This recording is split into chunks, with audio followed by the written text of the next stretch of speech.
VT Bulletin sponsored by Uttam Singh Academy, Rewa. नमस्कार, Vindhya times में आपका स्वागत है। आज की बुलेटिन की खबरों के साथ हाजिर हुए हैं। पहली खबर की बात करते हैं। रीवा में एक बार फिर जल के मुद्दे को लेकर अगस्त क्रांति मंच मुखर हो गई है। आपको बता दें, जिले में व्याप्त जल संकट को देखते हुए भारत सरकार द्वारा एवं प्रदेश सरकार द्वारा मुख्यमंत्री नल जल योजना, मुख्यमंत्री पेयजल आपूर्ति योजना और वर्तमान में संचालित जल जीवन मिशन परियोजना में प्रत्येक पंचायतों में करोड़ों रुपए खर्च करने के बाद भी आज की जो स्थिति है वो असंतोषजनक है। लोगों को पीने का पानी उपलब्ध नहीं हो पा रहा है, जबकि इस प्रकार की परियोजनाओं को संचालित हुए 10 साल से भी अधिक का समय हो रहा है। इन परेशानियों के मद्देनजर अगस्त क्रांति मंच एक बार फिर आंदोलनरत है। साथ ही अगस्त क्रांति मंच के संयोजक कुंज बिहारी तिवारी ने प्रदेश सरकार सहित प्रशासन को भी आड़े हाथों लिया और चेतावनी दी कि अगर जिले में व्याप्त जल संकट पर त्वरित कार्यवाही नहीं की गई तो अगस्त क्रांति मंच ईंट से ईंट बजा देगा। साथ ही साथ प्रशासनिक अधिकारियों से मांग की गई कि इन कार्यों में के प्रति उदारता रखते हुए कार्यवाही की जाए। आप सबने जैसा पहले सुना होगा कि एक वक्त आएगा जब जल के लिए क्रांति होगी, लोग जल के लिए क्रांति करेंगे, वो दिन आ गया है। हम लोग प्रतिदिन अप्रत्यक्ष कर देते हैं। दो तरह की कर प्रणाली है, एक प्रत्यक्ष एक अप्रत्यक्ष। अप्रत्यक्ष कर प्रणाली से हम प्रतिदिन चाहे डीजल लेते हैं तो 44 रुपये, पेट्रोल लेते हैं तो 48 रुपये, 10 रुपये की साबुन लेते हैं तब भी 1 रुपये 80 पैसे हम टैक्स देते हैं। रीवा ज़िले में और पूरे मध्य प्रदेश का वही हाल है, लेकिन रीवा ज़िले की बात कर रहा हूँ जल का। पहले एक पंचायत में 28 लाख खर्च हुए नल जल का, फिर नल जल के बाद आया 2,46,00,000 मुख्यमंत्री नल जल। ऑन रिकॉर्ड बात कर रहा हूँ, इसको आप दिखाइएगा।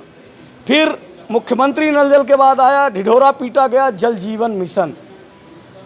मैं आपके चैनल के माध्यम से रीवा के प्रशासन, रीवा के जनप्रतिनिधियों को, रीवा के प्रबुद्ध वर्ग को और रीवा के पीएचई विभाग को शपथ पूर्वक चैलेंज करता हूं कि जो आपकी एनआईटी है, जिस आधार पे टेंडरिंग हुई थी, जिस मानक पे योजनाएं का क्रियान्वयन होना चाहिए, ये जांच करा लें। और आपके माध्यम से रीवा की जनता से अपील है कि आपकी पंचायत में केवल पानी के लिए लगभग 3 करोड़ रुपए खर्च किए जा चुके हैं। नल जल, मुख्यमंत्री नल जल और जल जीवन मिशन के नाम पे, टैंकर और नलकूप के नाम पे अलग। ये पैसा आपका है। आप जो प्रतिदिन वस्तु खरीदते हैं उसके साथ जो टैक्स देते हैं वो पैसा आपका है। आप जाग जाइए। उस पैसे पे ये जो भ्रष्टाचारी उसको खा गए। आज गर्मियों का सीजन है, जिस पंचायत में 3 करोड़ केवल पानी पे खर्च हुए, बूंद बूंद के लिए पानी के लिए लोग तरस रहे हैं। रीवा जिले में लूट मची है, पूरे प्रदेश में लूट मची है। पर आप संबंधित अधिकारी से मिले, जल जो कि आधारभूत चीज़ है, इसके अनिवार्यता है ये शरीर के लिए, सब चीज़ के लिए, तो क्या कहना चाहेंगे कि इतना बंटरबार जो चल रहा है? मैं अभी चैलेंज किया हूँ, वहाँ ई थे और एडीएम साहब भी थे। मैंने बोला है कि ई महोदय बता दें कि इनका ठेकेदार और ये मिलके रीवा ज़िले के किस पंचायत में सबसे अच्छा काम किए हैं। वहाँ एनआईटी रहेगी, वहाँ जो एग्रीमेंट के पेपर हैं जो हमको आरटीआई से मिले हैं, और नल जल जीवन मिशन में था कि हर पंचायत का वहाँ का सरपंच, सेक्रेटरी और 5 सदस्य वहाँ की समिति रहेगी। लेकिन वो समितियां भी फर्जी। डीएम महोदय ने एक जांच कमेटी बनाई है जिसमें अगस्त क्रांति के साथी भी रहेंगे। उन्होंने नई गढ़ी जनपद भर को लिया है अभी। फिर हमने तो ये चैलेंज किया था कि आप जो अच्छा किए हो उसकी जांच कर दो। नई गढ़ी जनपद के शिवराजपुर, रामपुर और अकौरी का 1 तारीख के अंदर इन्होंने जांच रिपोर्ट मंगाई है। और हम अगस्त क्रांति के साथी पूरे ज़िले में पद यात्रा निकालेंगे, लोगों को बोलेंगे कि ये जो आप 48 रुपये प्रति लीटर डीजल ले रहे हो, ये गांव के पानी का पैसा था। 48 रुपये प्रति लीटर टैक्स दे रहे हो पेट्रोल पे, 44 रुपये डीजल पे, 10 रुपये पे, जो पहले भी बता चुका हूँ। पूरे ज़िले में हम लोग पदयात्रा निकालेंगे।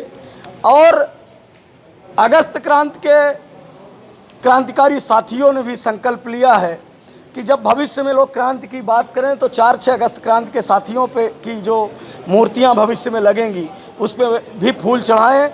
एक जल के लिए रीवा में ऐतिहासिक आंदोलन होने वाला है।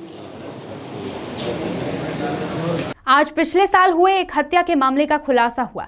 रीवा एडिशनल एसपी शिव कुमार वर्मा ने बताया कि 2 मार्च 2021 को गोविंदगढ़ थाना अंतर्गत एक व्यापारी के एजेंट द्वारा कलेक्शन के दौरान उसके साथ 2 बाइक सवार लोगों ने लूट करने की कोशिश की थी और जब एजेंट द्वारा इसका विरोध किया गया और पैसा देने से मना किया गया तो आरोपियों ने चाकू मारकर उसकी हत्या कर दी और फरार हो गए। इस मामले को लेकर पुलिस आरोपियों की तलाश कर रही थी, लेकिन आरोपी पुलिस की पकड़ से बाहर थे। हाल ही में गांजा तस्करों की गिरफ्त के दौरान पकड़े गए गांजा तस्करों में से एक ने पिछले साल की गई इस घटना का खुलासा किया और एजेंट की हत्या करना कबूल किया। खुलासा होने के बाद अब पुलिस अन्य आरोपियों की भी तलाश कर रही है। ये 2 मार्च 2021 को गोविंदगढ़ थाना क्षेत्र में एक घटना घटी थी। इसमें एक व्यापारी का एजेंट था जो कलेक्शन के लिए निकला था जबलपुर से, और वो मैहर, चेहरा और कटनी होते हुए रीवा आया था। रीवा से भी कलेक्शन करके कुछ फिर वापस जा रहा था। उसका ज़्यादातर कलेक्शन ऑनलाइन था, लेकिन कुछ 20-24 हज़ार रुपये के आसपास उसके पास थे। जब वो यहाँ से वापस जा रहा था तो उसका कोई गाँव पड़ता है रामपुर नेकिन के आसपास, वो जाते समय गोविंदगढ़ तालाब के पास उनकी गाड़ी को 2 बाइक सवारों के द्वारा रोका गया था, जिसमें जानकारी लगी थी कि 5 लड़के थे 2 बाइकों से, और उसके बाद उनको ये कह के कि एक्सीडेंट करके भागे। वो पहले डराया और उसके बाद फिर ड्राइवर को कंट्रोल किया। फिर वो जो व्यापारी का एजेंट था उसके बाद जो पैसे थे उसके छीनने का प्रयास किया।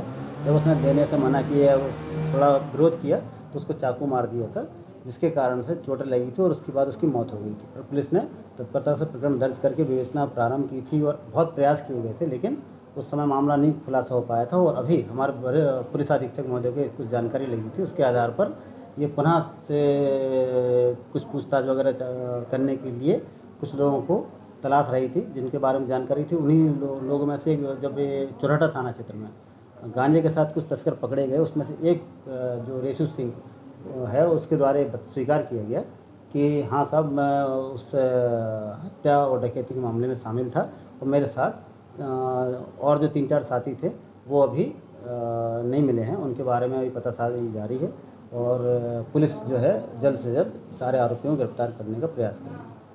रीवा के श्याम शाह मेडिकल कॉलेज के फार्माकोलॉजी विभाग के विभागाध्यक्ष डॉक्टर भूपेंद्र राज का आज उनके सरकारी आवास के टॉयलेट में अर्धनग्न अवस्था में लाश मिली। एडिशनल एसपी शिव कुमार वर्मा ने बताया कि फिलहाल मौत किन कारणों से हुई है इसका पता नहीं चल पाया है, इसकी जांच की जाएगी। घर में जब दूध देने आए व्यक्ति द्वारा कई बार दरवाजा पीटने पर नहीं खोला गया तो उसने गेट तोड़कर देखा और तब जाकर डॉक्टर की लाश टॉयलेट में पड़ी मिली। सरकारी आवास पे डॉक्टर की हाँ, ये डॉक्टर कॉलोनी में एक कैंपस के अंदर ही हमारे डीन साहब का फ़ोन आया था मेरे पास। उन्होंने बताया था कि इस तरह से डॉक्टर साथी उनके जो बाथरूम में मृत अवस्था में पड़े हुए हैं। उस बात पर से थाना प्रभारी अमैया को निर्देशित किया गया। थाना प्रभारी अमैया अपने पूरे बल के साथ वहाँ पहुँचे। एफएसएल के अधिकारियों को भी बताया गया, वो भी कर्मचारी वहाँ पहुँचे थे। उन्होंने जाँच कर ली मौके पर और शव को मर्चुरी में अभी रखवा दिया गया है। पीएम की कार्रवाई और आगे की कार्रवाई, जांच कार्रवाई सब प्रचलन में है। अभी मौत के संबंध में स्पष्ट तथ्य नहीं है, लेकिन प्रथम दृष्टया ऐसा पता लग रहा है कि कोई दूध वाला जब गया, जब उन्होंने दरवाज़ा नहीं खोला तो फिर दूध वाले ने दरवाज़ा खोला तो वो बाथरूम में पड़े हुए थे।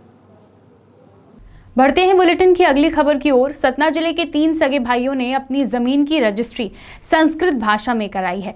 तीनों भाइयों का उद्देश्य है संस्कृत देव भाषा है जो केवल पूजा पाठ तक ही सीमित रह गई है, इसलिए इस भाषा को बढ़ावा देने के लिए तीनों भाइयों ने संस्कृत में अपनी जमीन की रजिस्ट्री कराई।